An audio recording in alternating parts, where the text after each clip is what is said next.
Hello everyone, information दुनिया की इस वीडियो में आपका स्वागत है। और आज की इस वीडियो हम बात करने वाले हैं आर्क इंटरप्शन थ्योरी की और मेथड ऑफ आर्क इंटरप्शन के। तो इससे पहले वाली वीडियो हमने बात की थी आर्क क्विंचिंग और आर्क मेल सीरियसली होता क्या है। हमने हिंदी में समझा था कि आर्क होता क्या है और उसे आग को रोकने का क्या तरीका है, नहीं कि आग कैसे रोकते हैं, उसको आर्क क्विंचिंग बोलते हैं। इस वीडियो हम सिर्फ सीधा बात करेंगे कि मेथड ऑफ आर्क इंटरप्शन की। वो जो हमारे आर्क इंटरप्शन के दो मेथड हैं कि आग को हम कैसे रोकें। एक तो हमारे पास हाई रेजिस्टेंस मेथड है, एक हमारे पास है लो रेजिस्टेंस मेथड। तो पहले हम देखते हैं कि आर्क इंटरप्शन थ्योरी की। The insulating the insulating material may be fluid और air used in circuit breaker should serve two important function। जो इंटरप्शन थ्योरी कहता है कि जो हम इंसुलेटिंग मटेरियल का यूज करते हैं, जो मान लो कि आर्क मतलब कि प्रॉपर वे में जो हम आर्क क्विंचिंग हो जाए, तो इसके लिए हम कुछ इंसुलेटिंग मटेरियल का यूज करते हैं, जैसे फ्लूइड मान लो या एयर मान लो। Different different kind of circuit breaker different medium होते हैं, जैसे air circuit breaker, vacuum circuit breaker, SF6 circuit breaker. उसी तरीके से अलग अलग मीडियम है। तो इसके दो उसका प्रॉपर फंक्शन होता है। It should provide sufficient insulation between the contact when circuit breaker open. Provide करता है हमारा एक अच्छा खासा इंसुलेशन जब भी हमारा दोनों कॉन्टैक्ट, मूविंग कॉन्टैक्ट और फिक्स कॉन्टैक्ट जब भी अलग होते हैं, तो वहां पे इंसुलेशन प्रोवाइड करता है जो हमारा जो भी मीडियम है। It should extinguish the arc occurring between the contact when circuit breaker open। और ये जो मीडियम होता है ये हेल्प भी करता है कि आर्क क्विंचिंग को प्रॉपर वे में उसे परफॉर्म करवाए। तो मेरी बात आप समझ रहे होंगे मैं क्या कह रहा हूँ। मैं पिछली वीडियो में भी आर्क को लेके चल रहा था, तो इस वीडियो के अंदर भी वही बात हो रही है कि हम आर्क क्विंचिंग की बात कर रहे हैं।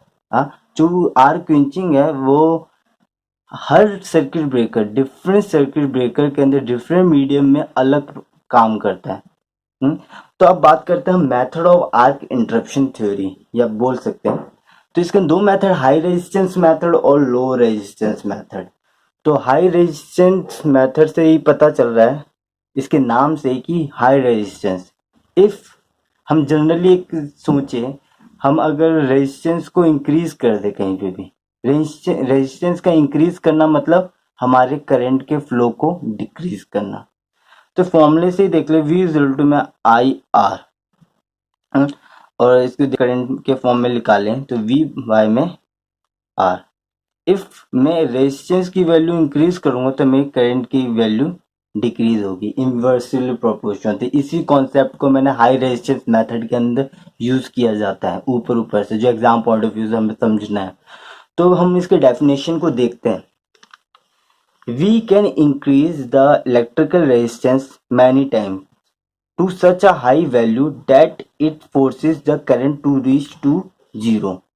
यही सेम कॉन्सेप्ट, अगर हम रेजिस्टेंस को बढ़ाएंगे तो हमारा करंट अगर हम बढ़ाते जाए, रेजिस्टेंस को बढ़ाते हैं, तो एक हमारा एक पॉइंट आएगा जहाँ पे करंट की वैल्यू जीरो हो जाएगी। तो वही हमारा एक आर्क क्वेंचिंग मतलब आग को रोक रहा है। And thus restriking the possibility of arc being restruck। Proper steps must be taken in order to ensure that the rate at which the resistance is increased or decreased is not abnormal, because it may lead to generation of harmful induced voltage in the system।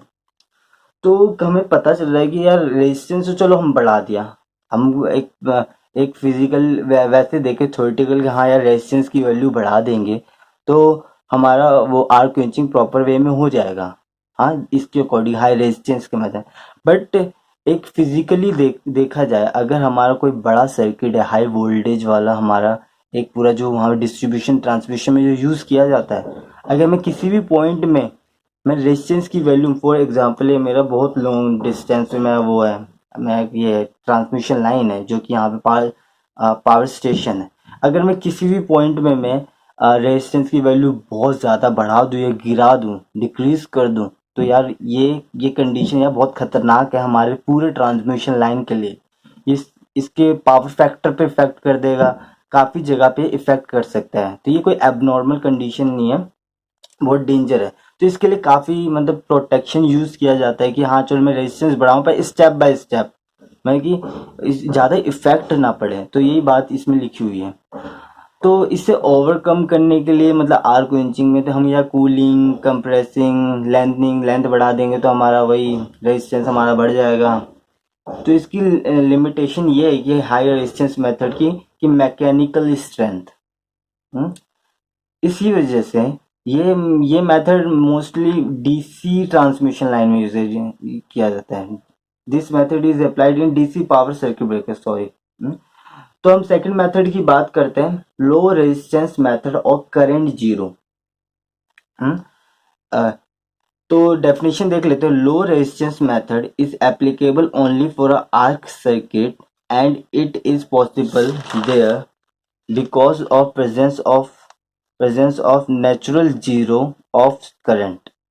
The arc gets extinguished at the natural zero of the AC wave and is prevented from restriking again by a rapid build of dielectric strength of the contact. तो ये सीधी सी बात कह रहा है लो resistance method, मतलब लो resistance method कहते हैं कि हम जानते हैं कि एसी जो होता है उसके अंदर हाफ साइकिल होता है पॉजिटिव और अदर हाफ साइकिल होता है नेगेटिव।